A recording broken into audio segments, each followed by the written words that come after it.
segmen kedua dan ketiga dari pendalaman visi misi Cawapres RI.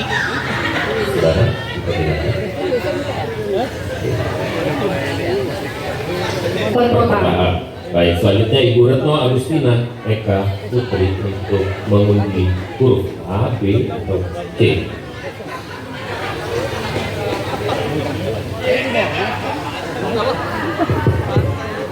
Silakan diperlihatkan huruf B.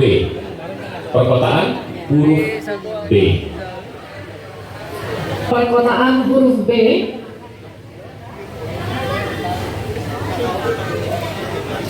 Kita akan buka amplop pertanyaan yang masih disegel. Dan kami kembali ingatkan kepada para calon wakil presiden untuk mendengarkan dengan seksama, karena kami hanya akan membacakan pertanyaan satu kali.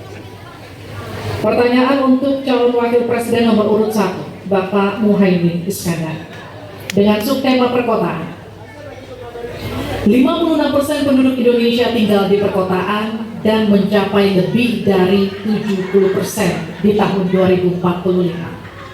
Permasalahan akan semakin kompleks, seperti transportasi publik, sampah, dan kawasan kumuh. Pertanyaannya, bagaimana strategi paslon menyiapkan instrumen fiskal khusus untuk mengatasi masalah tersebut? Waktu Bapak untuk menjawab 2 menit. Kita mulai ketika Bapak mulai berbicara. Silakan. Terima kasih. Perkotaan ini menjadi kebutuhan untuk terus menjadi bagian dari pembangunan nasional kita. Di antara kebutuhan pokok dari perkotaan ini adalah infrastruktur yang memadai. Dan dalam kerangka agar tidak terjadi penumpukan penduduk di dalam satu perkotaan, maka pembangunan perkotaan harus dibikin merata di berbagai tempat. Kami memiliki satu tekad bahwa di dalam pemerintahan yang akan datang minimal harus dibangun 40 kota baru yang selevel dengan Jakarta, dengan kemampuan menampung jumlah penduduk, memberikan sarana dan prasarana yang memadai, sekaligus kemampuan untuk terjaganya lingkungan yang memungkinkan untuk sehat, termasuk kehidupan yang memberikan kenyamanan bagi seluruh penduduknya, di mana perumahan tidak terlampau jauh dari pusat-pusat pekerjaan, di mana akses pendidikan bisa sampai pada yang dibutuhkan. Sementara fiskal yang dibutuhkan, kita harus pandai-pandai mengambil prioritas. Sekali lagi, kita bukan setuju atau tidak setuju IKN. Yang paling penting adalah prioritas kepemerataan dan keadilan agar terbangun kota-kota sehingga sarana air bersihnya terwujud. Balikpapan kasihan, Banjarmasin kasihan, Pontianak kasihan. Karena apa? Kota-kota ini dalam waktu singkat bisa kita sulap menjadi lebih baik. Karena apa? Fiskal yang kita sediakan dirata adilkan di masing-masing perkotaan. Terakhir, bahwa perkotaan membutuhkan pendanaan, kita harus libatkan investasi swasta yang kita beri kepercayaan lebih baik lagi. Terima kasih. Saya berikan kesempatan kepada Pak Gibran, Cawapres nomor 2 untuk menanggapi. Waktu Anda 1 menit. Silakan. Gus Muhaimin ini agak aneh ya, pengen bangun kota selevel Jakarta tapi nggak setuju sama IKN. Tapi ya monggo lah ya, nggak apa-apa. Yang jelas untuk permasalahan perkotaan kita harus menggarap transportasi umumnya. Kita pastikan transportasi umum ini aman, nyaman, terutama bagi kaum disabilitas, lansia, dan anak-anak. Lalu kita pastikan transportasi umum ini ada digitalisasinya. Sekarang kan sudah ada teman bus. Nah ini harus kita replikasi di beberapa kota juga. Lalu untuk mungkin di level-level kota kecil kita pakai skema buy the service sehingga masyarakat bisa mencoba menggunakan transportasi umum secara gratis. Lalu untuk masalah umum, nah ini perlu kolaborasi BSPS dari Kementerian PUPR, LTH dari Pemda, dan juga CSR dari swasta. Terima kasih. Harap tenang. Terima kasih. Waktunya masih tersisa. Habis? Cukup. Ya. Selanjutnya calon wakil presiden nomor urut 3 Bapak Mahfud MD untuk menanggapi. Waktu untuk menanggapi 1 menit Bapak. Kita akan mulai ketika Bapak mulai berbicara. Silakan. Ya, Kak Imin, saya agak kaget juga mau membangun 40 kota selevel Jakarta. Iya, apa itu bisa dilaksanakan 5 tahun Bapak menjadi presiden dan wakil presiden? Berapa kota dalam 5 tahun? Ini IKN aja sudah puluhan tahun baru dilaksanakan. Itu pun yang investasi baru dalam bentuk janji, belum ada yang melaksanakan. Nah gitu kan. Lalu saudara 40, luar biasa menurut saya, 40 kota selevel Jakarta yang sudah metropolitan seperti itu. Lalu juga pembiayaannya menurut Pak Muhaimin, kalau nanti kita untuk 40 kota itu pembiayaannya itu APBN, APBD, atau perlukah lembaga khusus seperti tadi ditanyakan oleh panelis melalui moderator. Ini perlu dijawab dulu agar semuanya tidak spekulatif. Selesai. Baik, Mohon maaf waktu Anda habis. kami akan kembalikan ke Pak Muhaimin. Mohon tenang, belum selesai. Pak Muhaimin, waktu Anda untuk menanggapi atas tanggapan dari Pak Gibran dan Pak Mahfud. Waktu Anda, silakan. Ya, yang saya sampaikan seperti Jakarta itu memiliki standar upaya sampai menuju Jakarta, di mana tentu kota-kota yang potensial cukup disentuh dengan beberapa anggaran yang menumbuh kembangkan. Misalnya Pontianak, 1 tahun cuma 1 triliun. Bagaimana kalau 1 tahun kita bisa investasikan pengembangan kota hingga 3 triliun, 5 triliun? APBN kita cukup. Apalagi kalau seperti yang sampaikan Pak Gibran tadi, melibatkan berbagai cara pembiayaan yang melibatkan baik itu swasta maupun CSR. Jadi apa yang saya sampaikan selevel Jakarta itu target utama. Tetapi yang lebih penting dari itu adalah infrastruktur yang dibutuhkan dipersiapkan dari potensi yang sudah ada, sehingga dalam waktu singkat kota-kota 40 kota itu benar-benar sudah menggunakan potensi yang sudah dimiliki yang ada. Habis. Harap tenang, nanti kita akan berikan waktu untuk close. Oke.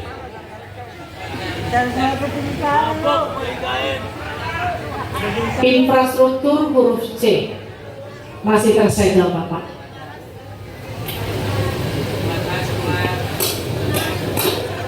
Mohon didengarkan dengan seksama karena kami hanya akan membacakan 1 kali pertanyaan untuk Bapak Gibran Rakabuming Raka dengan subtema infrastruktur. Dalam 5 tahun biaya infrastruktur pada proyek strategis nasional sebesar 2.385 triliun rupiah dari APBN. Sementara untuk infrastruktur sosial seperti sanitasi dan air bersih masih memprihatinkan. Pertanyaannya, bagaimana strategi paslon untuk memastikan penyediaan infrastruktur sosial tanpa membebani keuangan daerah? Waktu Anda untuk menjawab 2 menit, kita akan mulai ketika Anda berbicara. Silakan. Baik, terima kasih. Jika kita bicara masalah sanitasi dan air bersih, ini nanti nyambung ke masalah stunting.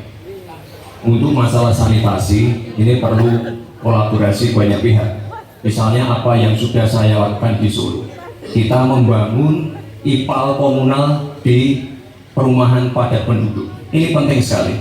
Lalu untuk kebutuhan air bersih, kita juga bekerja sama dengan kabupaten sekitar, misalnya dengan Wonogiri, Klaten untuk mendapatkan air bersih. Kita juga sekarang sudah ada proyek strategis nasional membangun beberapa bendungan dan embung. Ini nanti juga penting untuk meneruskan program pengairan nasional yang nanti berguna untuk pengadaan air bersih dan juga untuk mengairi sawah.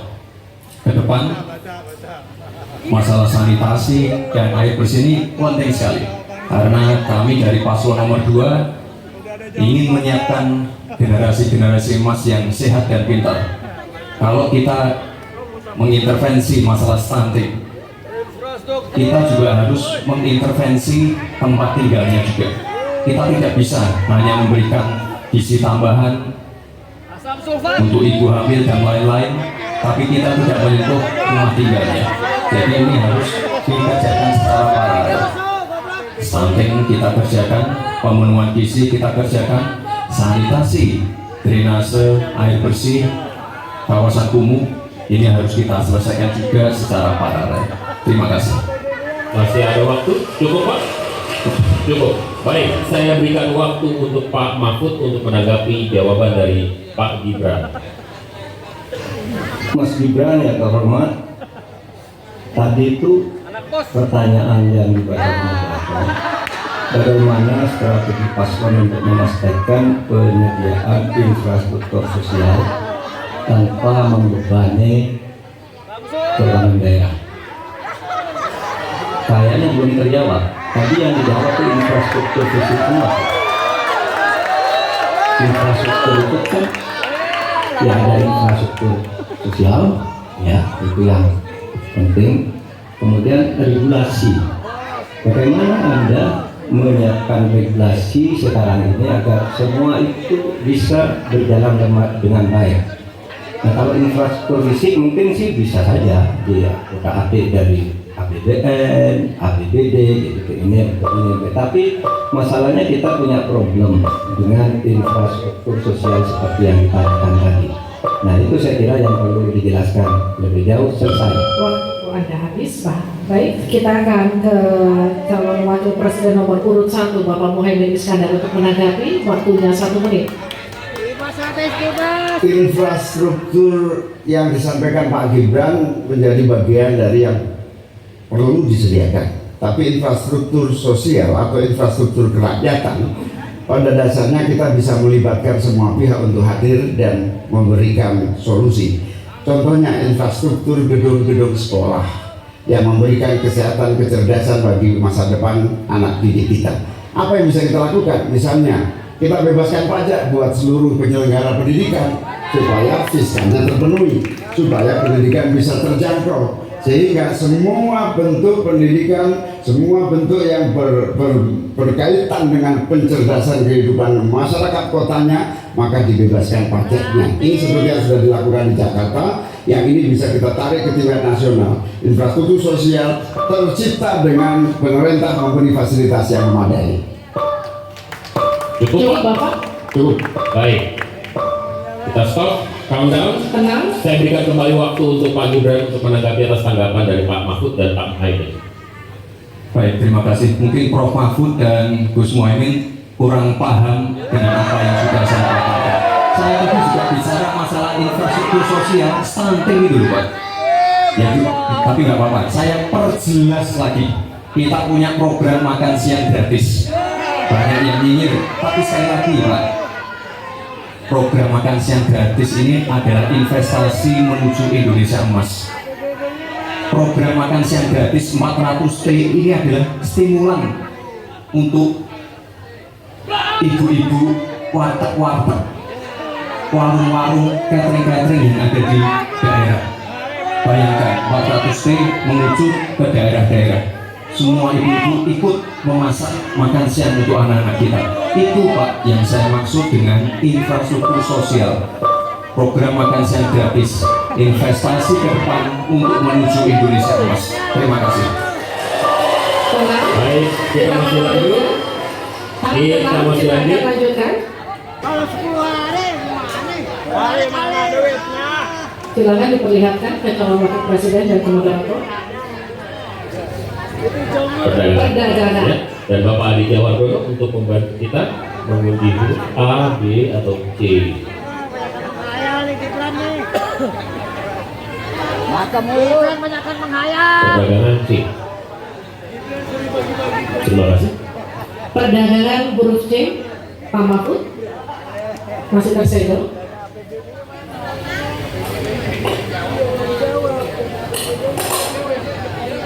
Mohon didengarkan dengan seksama karena kami hanya akan membacakan 1 kali. Pertanyaan untuk Bapak Mahfud MD dengan subtema perdagangan.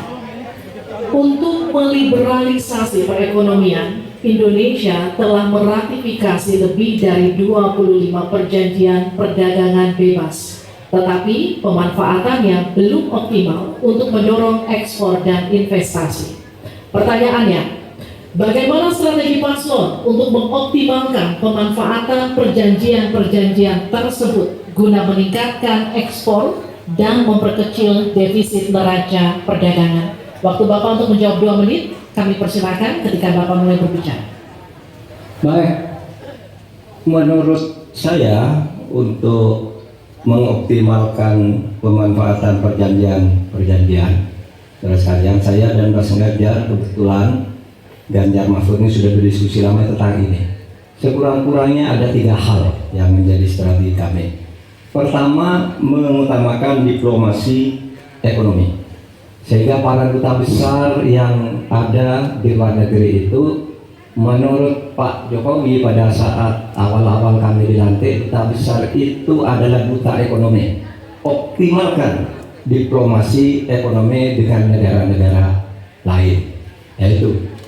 Kemudian yang kedua, juga kami akan melakukan perdagangan untuk mengintegrasikan perdagangan nasional kita ini ke perdagangan global, sehingga memenuhi standar-standar internasional untuk setiap apa yang kita punyai mau dimasukkan ke dunia global itu sudah jelas standarnya, bisa diterima gitu.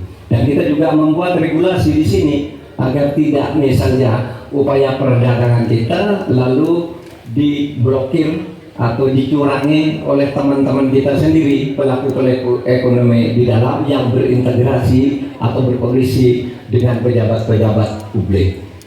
Kemudian, kalian, kami akan mengutamakan penguatan ekonomi nasional agar ekonomi nasional itu juga bisa tumbuh ke dalam, sehingga nantinya masuk dengan strategi kedua tadi, bahwa kualitas barang dagangan kita itu bisa diterima di luar negeri dan produktif, sehingga juga tidak susah misalnya untuk diterima oleh dunia internasional. Saya kira itu bagian strategi yang sudah kami diskusikan dan selesai. Terima kasih Pak Mahfud. Saya persilakan Pak Muhaimin untuk menanggapi jawaban dari Pak Mahfud tadi. Ya.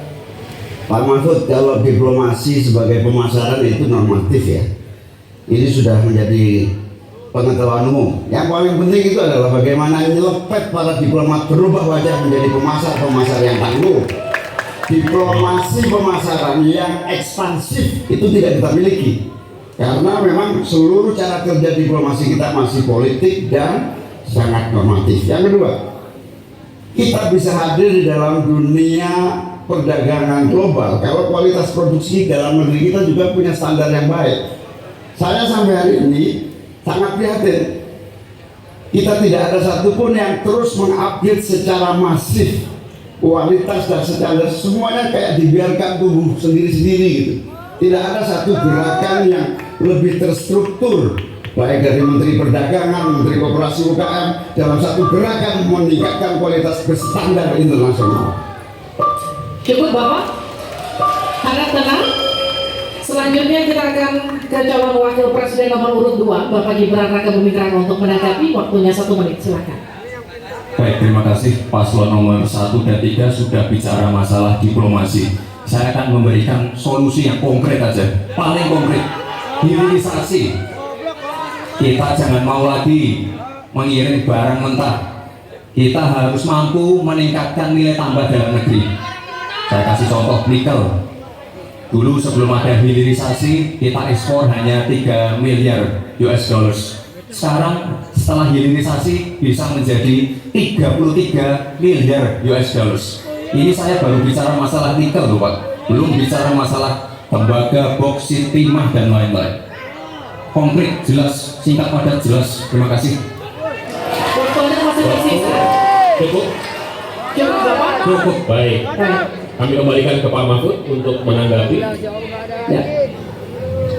Baik, terima kasih. Ini masalah diplomasi.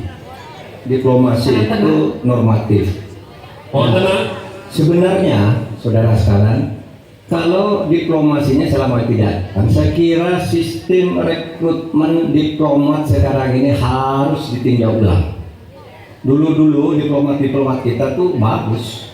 Ya, sekarang ini kadang-kadang ada titipan dari partai, Kalau belum dari partai belum masuk itu tidak disahkan, di partai ini belum masuk. Nah sesudah bertugas nggak jelas, dia nggak ngerti, nggak punya pengertian dasar-dasar diplomasi. Sehingga kalau saya diberi kewenangan, nanti diplomasi ini diatur kembali lah rekrutmennya itu betul-betul orang yang memenuhi syarat.